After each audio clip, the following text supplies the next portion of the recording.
This conference will now be recorded. Well, good morning, everyone. It's great to see everybody on a at least dry so far Tuesday morning, and we certainly had our share of rain, but I think we fared better than our friends up in the Dallas-Fort Worth area. We certainly keep them in our prayers as they deal with that water situation. I want to remind you this call will be recorded and posted later today. And we have invited our friends from the media to participate. And so we welcome them as well. We'd respectfully ask everyone to keep their phones on mute until we're ready for the Q&A, and which will be a little later in the presentation this morning. And it's my pleasure to introduce Amelia Commander to you folks. She has deep roots in Nacogdoches and with Nacogdoches Memorial Hospital. She was born and raised here, graduating from Nacogdoches High School in 2022, 2002, not 2022. College took her away briefly, but she returned as soon as she could, she says, because Nacogdoches is home. She traded the idea of a courtroom for an exam room, attending a degree as a registered respiratory therapist from Angelina College. It was that degree that landed her job at Nacogdoches Memorial nearly 10 years ago before transitioning to sales in November 2021. Amelia returned to Nacogdoches Memorial and the new Lion Star Group to serve as the hospital's director of business development. She's conquering every challenge thrown her way, and she finds working for the hospital the greatest reward.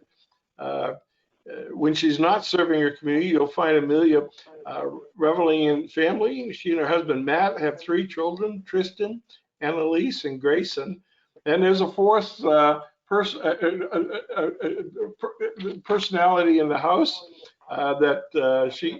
it's a Dotson named Zoe, who can't bear being left alone. And I think those of us that have pets, we certainly understand that. What's not on her bio is that she is an incoming member of the Nacogdoches County Chamber of Commerce Board of Directors. Would you please welcome Amelia Commander? Good morning, Amelia. Good morning, Wayne. Thank you so much for that. So thank you for allowing me to speak today about Memorial. I wanted to start off to kind of give some history about Sean Fowler and Ed King, our owners, because listening to kind of the perception or what people think is always interesting. And so I actually had them give me a little history on both of them. So Sean Fowler and Ed King are the current owners of Nacogdoches Memorial Hospital. Sean Fowler became our chief executive officer at Nacogdoches Memorial when Lion Star purchased it in 2021. Mr. Fowler has more than 30 years of experience in hospital operations. He served as a hospital operator as well as an executive for multiple hospital systems, and he has provided leadership across a wide range of settings, from rural hospitals to inner city hospitals to academic medical centers. He's worked in both the nonprofit and for-profit sectors, and he specializes in startups, restructuring, and operational turnaround for hospital systems. He is a native to McAllen, Texas. He earned his undergraduate degree at Texas A&M. He has a master's degree in health administration and business administration from the University of Clear Lake. Mr. King is our chief accounting officer here at Nacogdoches Memorial, and he's also one of the managing partners of the Lion Star Group. Mr. King has served as a CFO, COO in both public and private companies. He has more than 27 years of finance management experience. More than 22 of those years have been in senior management roles in healthcare finance and hospital operations. Mr. King specializes in startups, turnaround situations, refinancing. He has led companies like Downey Regional Medical and Hawaiian Gardens Hospital through major bankruptcy turnarounds, and has also completed multiple mergers and acquisitions and numerous restructurings. Mr. King has his bachelor's degree in finance from California State University and master's degree in business administration from Oregon State University. I always like to share some of their history because they bring a lot of knowledge to the table for Nacogdoches Memorial Hospital. I'm a Ben, so born here, raised here, as Wayne said, left for a little while and came right back. even though I swore I never would. It has been a pleasure for the last year to work with Mr. Fowler and Mr. King. They bring, like I said, the knowledge that we need here at Memorial and for turning the hospital around. To look back at Memorial's history, with the Lion Star purchasing it on July 16th of 2021, beginning a new era of leadership, and it has been a phenomenal first year for us. Nacogdoches Memorial opened its doors December 11th of 1928 and was known as the Memorial City Hospital. City Memorial was owned by the city of Nacogdoches and had 28 beds. By an act of the Texas legislature on June 12th of 1967, the House Bill number 1248 established the Nacogdoches County Hospital District. On April 9th of 1968, an election was ordered by the Nacogdoches County Judge to establish ownership of City Memorial by the Nacogdoches County Hospital District. On May 6th of 1968, the ownership transferred to the Nacogdoches County Hospital District, and the name was changed to the Nacogdoches Memorial Hospital. This December, we will celebrate at Memorial 94 years of service to this community. We have grown from a 28-bed hospital to a 231-bed hospital. With anything in business that is serving in healthcare organizations to any business for 90-plus years, you're going to experience highs and lows, and we're excited for what's to come here at Nacogdoches Memorial under the Lion Star Group. We are a Level 3 trauma center, but due to the buyout, we're in IPA, which basically we have to be resurveyed to maintain that Level 3 trauma center. We are a maternal Level 2 designation. We have a NICU Level 1. We are working towards an open culture with the employees here at Memorial. And we currently just received, and we're celebrating our 4 stars, which is all public data that you can get from CMS. And what does that mean to the general public, or what does that mean to anyone when we're saying we're 4 stars now? Our mortality, infection rates, and errors are lower, providing safer care to the community. Here in our cath lab, we have 2 rooms for procedures. We have 7 functioning OR rooms here at Memorial, 14 total recovery bays, 4 GI lab procedure rooms. Our ICU and step-down unit, which is IMC, both have 16 beds. Second Tucker has 24 beds. 2 South and 2 East both have 10 beds here in the hospital. Our OB postpartum has 11 beds. Labor and delivery has 12 rooms. Our NICU that we have has 6 beds. And we have Cecil Bomar, which is an acute care rehab that's right behind the hospital, and it's licensed for 21 beds. Here with the Lion Star Group, we are focused on growing our service lines, and we are open to new partnerships and working towards a regional plan for the hospital. We completed a net needs analysis to look at maybe holes or different things for physicians or recruitment or service lines that we needed to benefit the community. So we are basing where we're trying to, or the physicians that we're trying to recruit, off the net needs analysis that we did. What we have to account for now is, due to the inflation and current market, some physicians are not as eager to move because of the uncertainty. And some physicians want the big city lights, and so it's taking us a little longer to get some of them recruited. We have Dr. Drake, a new OB that we recruited that is starting next Monday in office on August the 29th, and we are very excited to have him here and practicing at our hospital. Bomar, the acute care rehab that's behind the hospital, was being managed by a third-party company, and we have moved that in-house. So Bomar is now being managed by Memorial. This will allow us to have more transparency and faster turnaround times. So we're very excited to have Memorial back in-house and being managed by our staff. We also recently were able to work together with Medical Center, the hospital district, to create an LPPF, which is a local provider participation fund. And it's basically a way for us to get Medicaid dollars from the government. We put up, and so does Medical Center, 6% of our net patient revenue, and then we get the money back from the government plus some, is the easiest, shortest way that I can explain that. But we are excited. It's the first time in history that we were able to do that here. About a month ago here at Memorial, we kicked off Journey to Higher Reliability, and we're chasing 0. So we basically want 0 errors. And you'll hear in some departments, they'll say we're 99% accurate, which sounds great. 99% is almost there to 100%. But say in pharmacy you have 5,000 interactions in a day. That leaves a possibility of 50 errors that could happen. This is why we're chasing zero here at the with higher reliability. It provides tools and support for proper documentation to achieve zero errors. We just recently passed our JACO survey, so we're super excited about that. And anyone that works in a healthcare organization or has had a JACO survey really knows how strenuous it can be because they're looking to find something wrong. So we are beyond excited that that is done and over with the buyout. Our new hospitalist group just started in April, so for hospitalists and the ER group, and we are excited to have them, and they finally kind of settled in and are learning our local providers, which is a lot because each physician has their own way that they want communication or what they want when it comes to their patients. Now, on a lighter note, if you're on our side of town and you want to come grab lunch, on Fridays we have Chick-fil-A in our coffee spot from 11 to 2, so you can grab your chicken sandwich, coffee, and have lunch here at Memorial with us. We also have an amazing dietary department and Tomei vending machine open daily. I want to touch on the fact that Dancing with the Stars raised $71,000 for the Nacogdoches Senior Center, and I mention that because the committee is made up of 5 individuals, with 3 of those being Memorial employees. This year, the presenting sponsor was Nacogdoches Medical Partners, and we are just excited for how much the community was willing to give back to benefit the Nacogdoches Senior Center and the seniors of this area.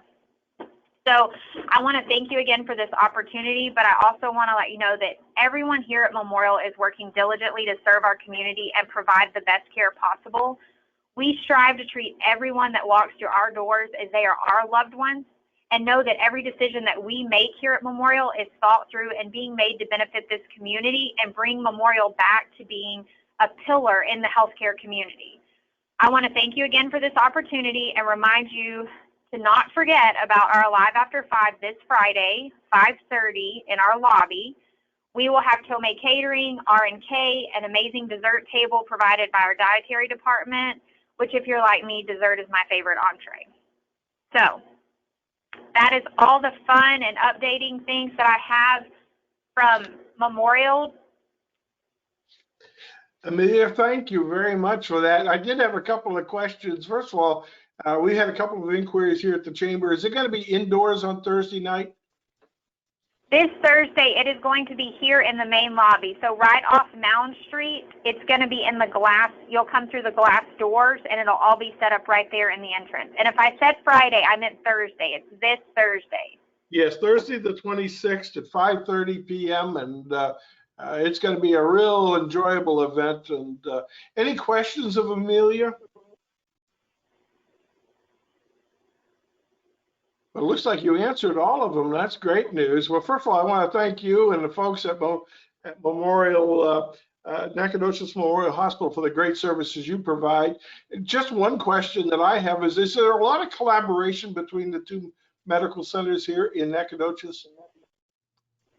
The LPPF was a big collaboration for us, and I think, speaking for myself, we would love to collaborate because I think we're both here to serve the community and to offer, you know, what the community needs for healthcare needs, and hopefully prevent patients from having to travel to receive their healthcare in other markets. Great. I appreciate that. I have Hart right here. He's our administrative officer, so I'm going to let him step in for a minute and talk. Absolutely. Yeah, we're excited about the things that we're being able to do, but to talk about the cooperation, I do know that from between the 2 facilities that we share, sometimes we share products. If we don't have a product, we can call a medical center, and they are gracious enough to let us use their products. Same with them. If they don't have something and we have it, we're more than happy to provide that so that we can meet the needs of our community, as well as different services, cardiology, those kinds of things. So we are in constant conversation with each other, so I think we do have a good working relationship. Well, that's certainly encouraging. That's great news. Any other questions? Any other comments, Amelia? No, that's all from us, Wayne. Fantastic. Well, again, thank you for joining us, and we look forward to the Live After 5 on Thursday night at 5:30. It's going to be a lot of fun, and there'll be all sorts of things going on. So I hope you folks will join us. Well, I'm pleased to welcome our city manager, Mario Canizares. I know you've got some big meetings coming up, Mario. It's good to have you with us this morning. Hey, thank you. Excuse me. Thank you, Wayne. Appreciate being on the call. We do have a number of things happening this week. First and foremost, we do have a meeting tomorrow evening with City Council at 5:30 over at the Rec Center. The purpose of that meeting is to have a continued discussion on the potential debt issuance that's been contemplated for many months now. We had a series of conversations with Council back in November and December of 2021. And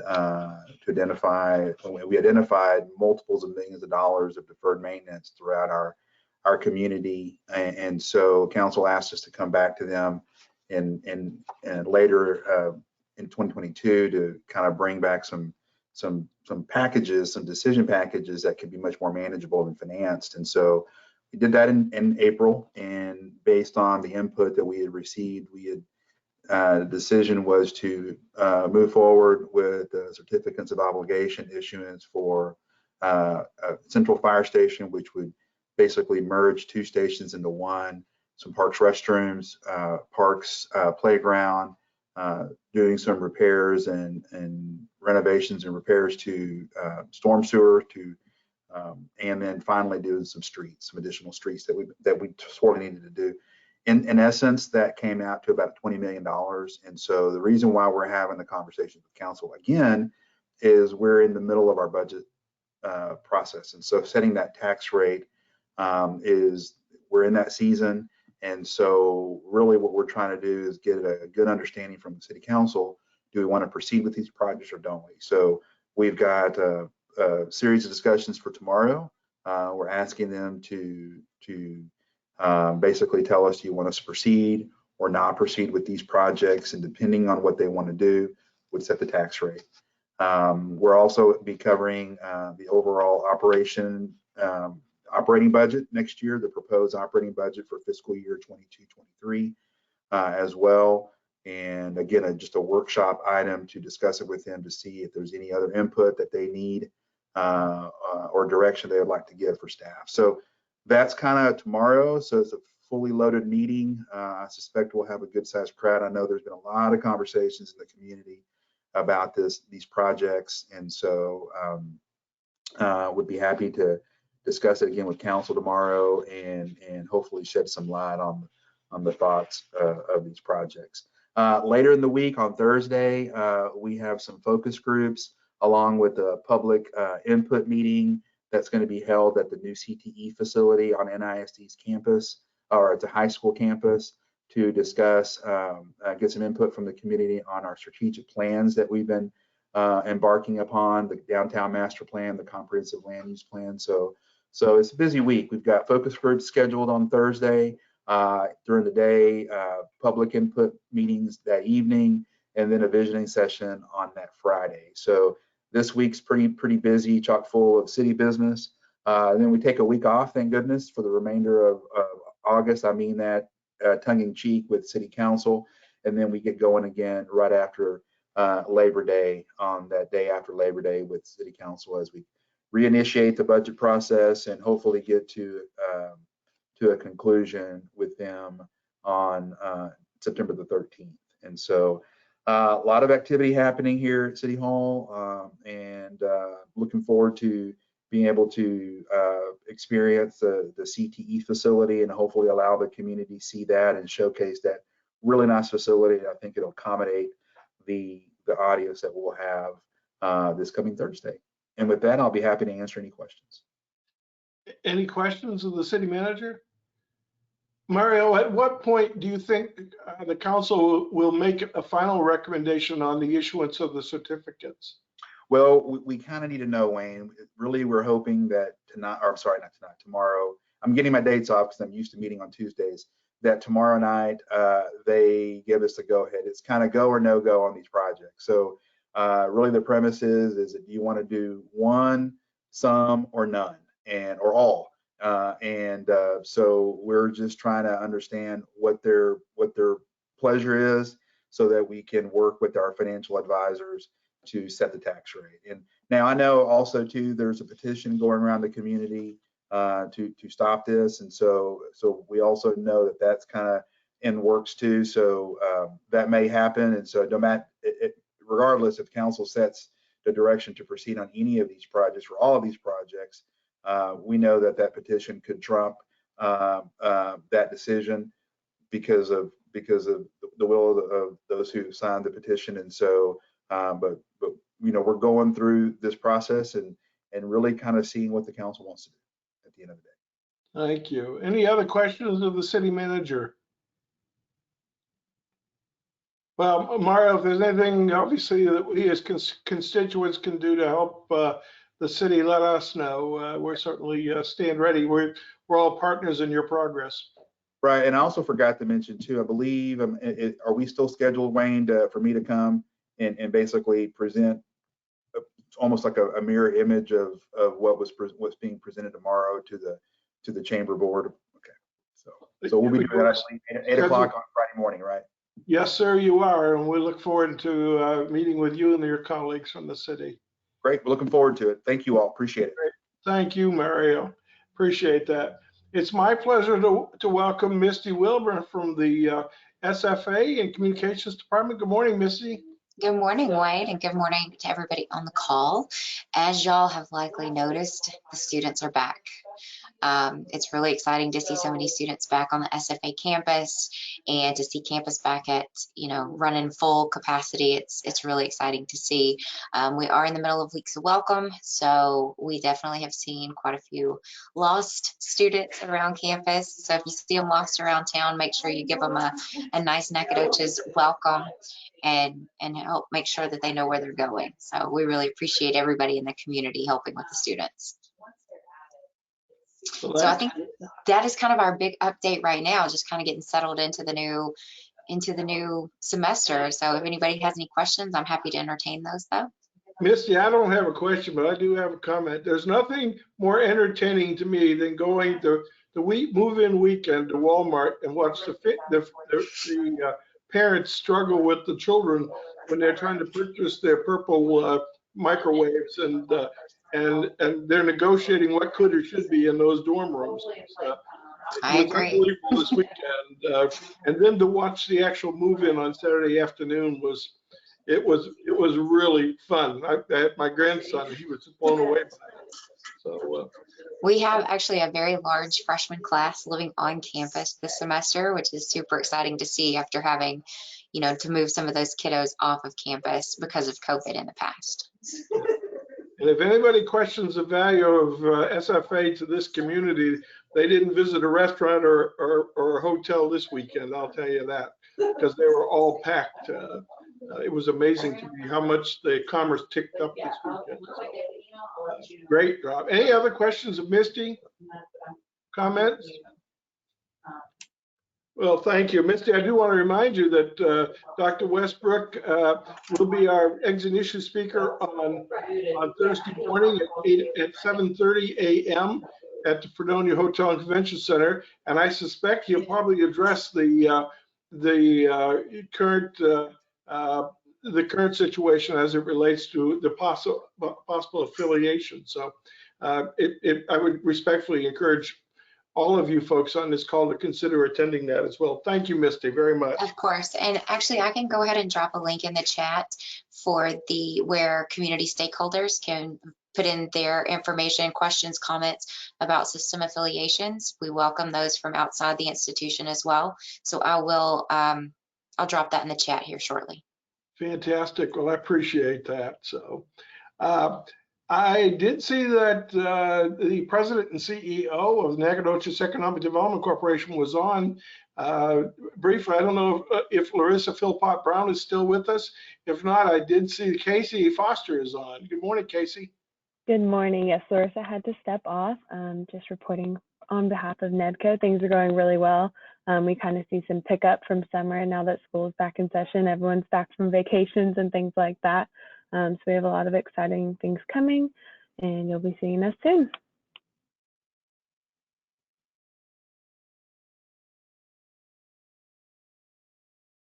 be nice if I unmuted my mute button. So, any questions of Casey?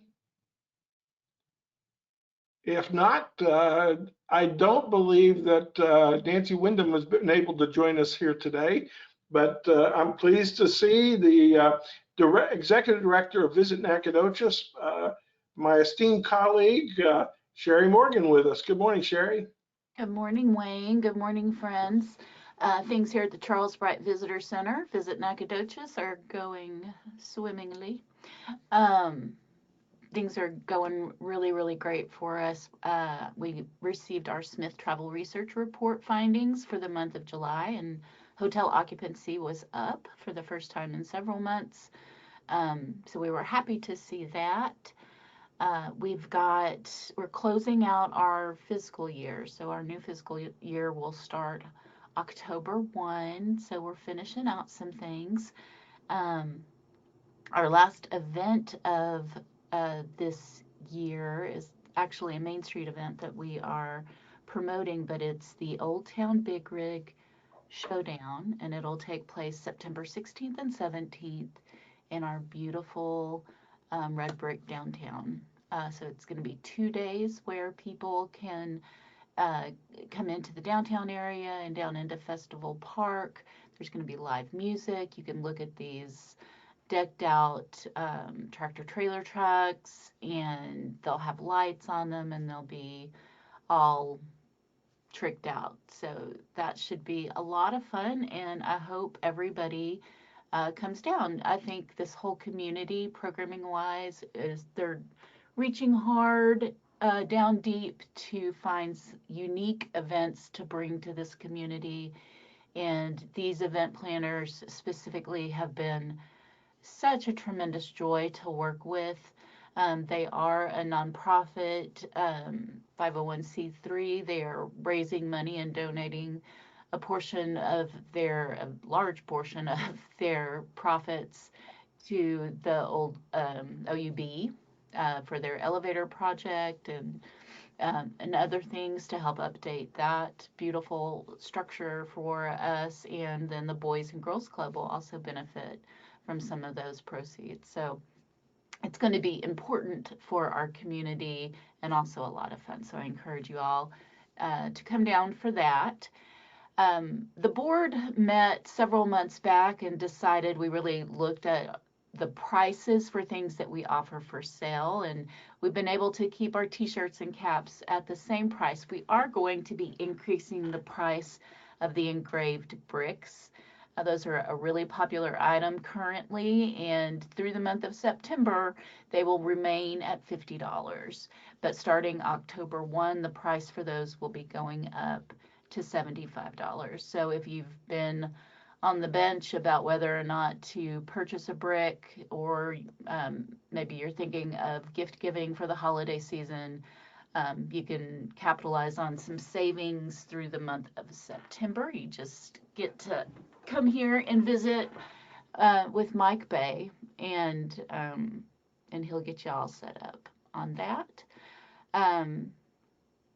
Recently, last week, I was blessed to be asked to present to the Residence Life staff and their training, and that went really well. We're really trying to diversify our partnerships in the community, and we're really looking forward to working with the on-campus residents at SFA to introduce them and to bring them off campus and get them engaging in the Nacogdoches community. So that was a step towards that. And yesterday I met with the Christian Job Corps, and we are going to be helping them in October and in the upcoming fiscal year with hospitality training. And so that is a service that we offer here, and it's part of the Texas AgriLife curriculum, so it's a set curriculum. And if anybody on the call or anybody knows of anybody that would like to take advantage of that free training for your staff, then just reach out to me and we can get you set up with that. But I think that concludes my report. As always, I thank each and every one of you for all that you do in ways big and small that help make Nacogdoches such a great place to visit. Thank you, Sherry, very much. Any questions of Sherry on all those great activities coming up? Well, thank you, Sherry. Appreciate that. And it was great to see all those restaurants full this past weekend. I'll tell you that. I can see those tax dollars just rolling in. So there you go. You know, I'm going to ask my colleague and friend and friends, I should say, Gary Lee Ashcraft or Caroline Garner from United Way. I know they've got some things coming up in September. And what's going on, Gary Lee? Well, which camera did I look at? That one.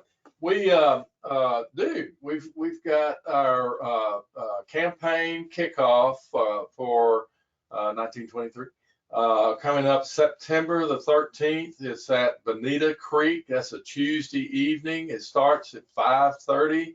It ends when I want it to, but it officially ends at 7:30. And it will have all the things, bells and toys, to have a good time. This is not a sit-down deal. We'll have food and all of that sort of thing, and cash bar will be open for you, and all of that. And I'm going to pick on Jimmy Day for some beer and things like that. Jimmy, if you're on this call, I think you are. And it'll be a lot of fun. So remember that. It's September 13th, Tuesday evening. Put it on your calendar, 5:30 to 7:30, somewhere around in there, and show up at the Bonita Creek Hall, not the Fredonia Brewery. We love them, but we're having it at the Bonita Creek Hall this year. So looking forward to seeing you all there. Other than that, we're into a lot of things here, and that really should just conclude my report for today. Thank you, Wayne. Thank you, Gary Lee. Any questions of Gary Lee? I'll take them.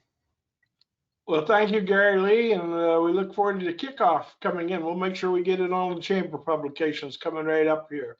I'm pleased. I believe I saw Aaron Wyndham from the NASD. Aaron, good morning. Good morning.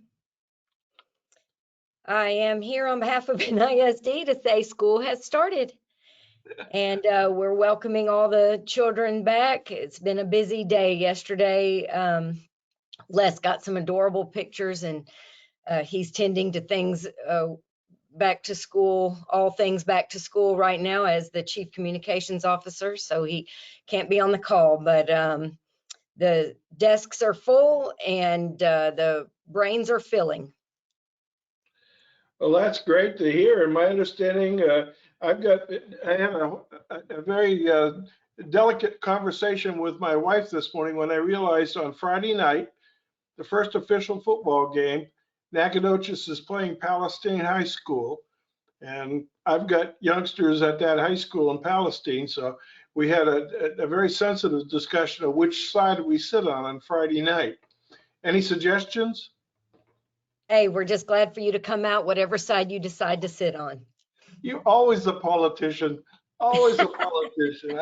It'll be good to see you, Wayne. I thought maybe we'd sit one half on one side and one half on the other. So sounds good. We're really looking forward to the game, and regardless, I'm sure it'll be a great weather and a great game at that beautiful facility here in Nacogdoches. So we're looking forward to it. That's great. Any other comments from anybody else on the line this morning? Well, if not, I would like to remind you that at noontime today at the Bonita Creek Hall downtown, off of Lower Main Street, we're going to have the chamber roundup where we're going to have a bunch of prospective members join us, and we're going to have a barbecue. And if you'd like to come down and join us, we'd certainly love to see your smiling faces down there. It's noon to 1:30 today. The Mike's barbecue has been cooking all morning, so I suspect it's not my cooking. So your health is not at risk at that facility. But all kidding aside, if you get a chance to pop in and spend some time with us and say hello to some folks you haven't met before, I respectfully suggest. Do want to remind you about Dr. Westbrook's Eggs and Issues on Thursday morning, and live after 5, the Nacogdoches Memorial Hospital on Thursday night. And on 9/27, we're going to have the Chamber Annual Awards. We announced the award winners last week by media release, and hopefully you'll be able to join us for that. Any questions on anything? Wayne, I had something that I forgot to say. 1 week from today on August the 30th from 5 to 7 will be the Read to Lead Meet and Greet Leadership Nacogdoches Alumni Mixer at the Bonita Creek Mill Room. It's for all past Leadership Nacogdoches classes. It's their chance to meet the new class. And so I encourage y'all to come out. It's at the Bonita Creek Mill Room. There'll be a cash bar and 2 grazing tables. And we're asking everybody to bring a book to donate, a leadership book that has made an impact in their life, to donate, because we are building up a Read to Lead section at the Judy B. McDonald library, and then also a satellite library there at the chamber where people can come in and borrow books from the Lunding Library about leadership so that we can support the culture of leadership that is so strong here in Nacogdoches, as well as plant the seeds for it to grow. So tell all your past Leadership NAC alumni friends about next week. We'd love to set some records on bringing everybody together. Thank you, Sherry. And thank all of you for tuning in today, and we look forward to seeing you on September 6th next. Thank you, folks.